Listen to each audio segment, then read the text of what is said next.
are cool. Volcanoes are even cooler. Here in AP Chemistry, we like to blow things up. Or at least pretend like we do.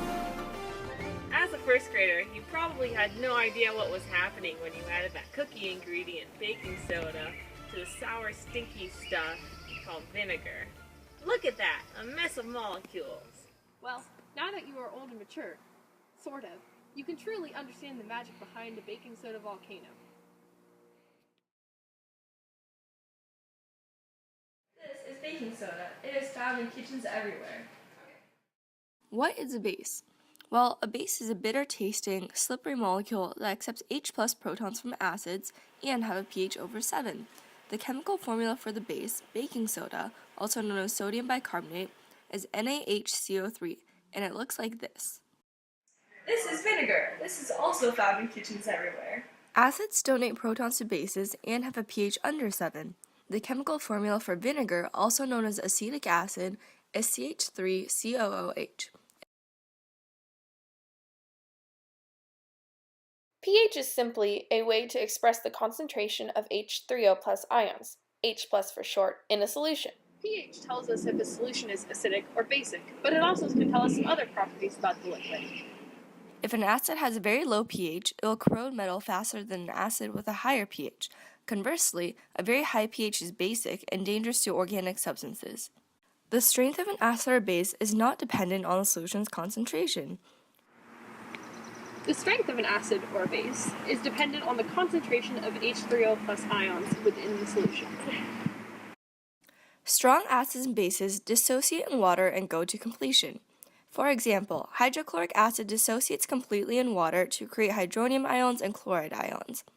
In this reaction, there are virtually no original acid molecules, which are represented with the symbol HA. In this equation, the acid dissociation constant is greater than 1. Strong bases contain OH- or O2- in their formula, and the cations of those very active metals found in group 1 and group 2 of the periodic table. Weak acids and bases, however, do not go to completion. This means that not all of the acid molecules would dissociate into hydronium ions. That is, acid molecules will still be present in the solution. With this type of reaction, an equilibrium expression can be set up to represent the ratio of concentrations of the products to the concentrations of the reactants. In this reaction, the majority of acid molecules are undissociated.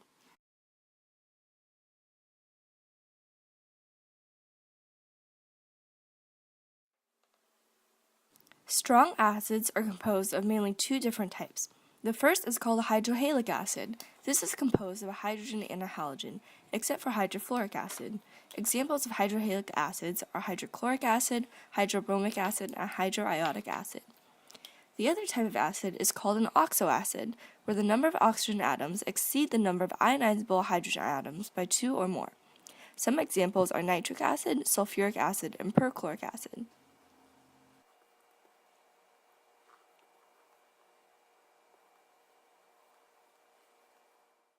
There are 4 types of weak acids. The first weak acid you should know is hydrofluoric acid. Another type of weak acid is hydrogen not bonded to oxygen or a halogen. Oxoacids in which the number of oxygen atoms exceeds the number of hydrogen atoms by 1 or less are considered weak acids as well. Lastly, organic acids such as carboxylic acid are also weak acids. Weak bases contain nitrogen. Neutralization occurs when a hydronium ion from an acid and a hydroxide ion from a base combine to make water. A salt is also left over, which is usually soluble and neutral. Now, as you know, a solution is usually described as acidic or basic. Water, however, is different. Water, or H2O, is a very special molecule. It is a weak electrolyte and dissociates into ions very slightly. The ion product constant for this equilibrium is called Kw. Kw is equal to 1 times 10 to the negative 14th at 25 degrees Celsius. A consequence of this autoionization is that the change of H3O plus ions causes an inverse change in OH minus ions. Both ions are present in all aqueous solutions.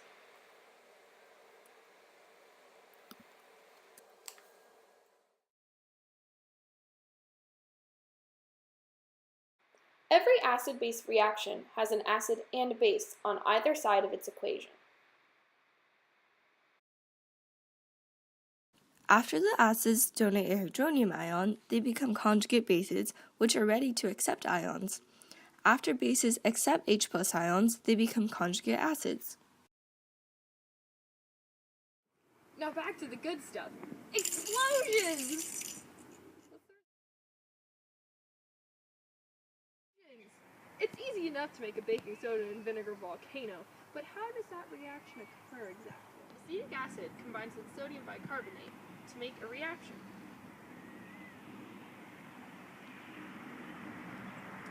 This reaction neutralizes and causes CO2 gas to form, which causes the fizzing seen here.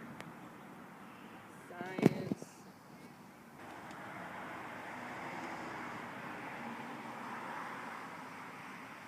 Plus we can cut the volcano.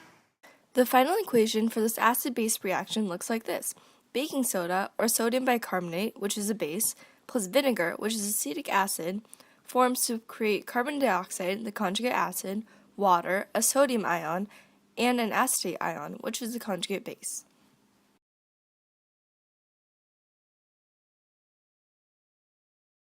If you've been paying attention during this video, you now know the following. You know that acids have a lot of hydronium ions, while bases have very little. You know that the pH scale tells us how concentrated the hydronium ions are in a solution, and that the pH scale is exponential. You know that solutions with a pH less than 7 are acidic, a pH greater than 7 are basic, and solutions with a pH equal to 7 are neutral. The classification of an acid or base as strong or weak doesn't depend on the pH, but on the dissociation of its ions. Strong acids and bases dissociate completely, while weak acids and bases do not. You know that neutralization occurs when a hydronium ion from an acid and a hydroxide ion from a base combine to form water and a salt. And you know the ingredients to make your very old volcano can be found in your kitchen. Go for it. Volcano Dawn.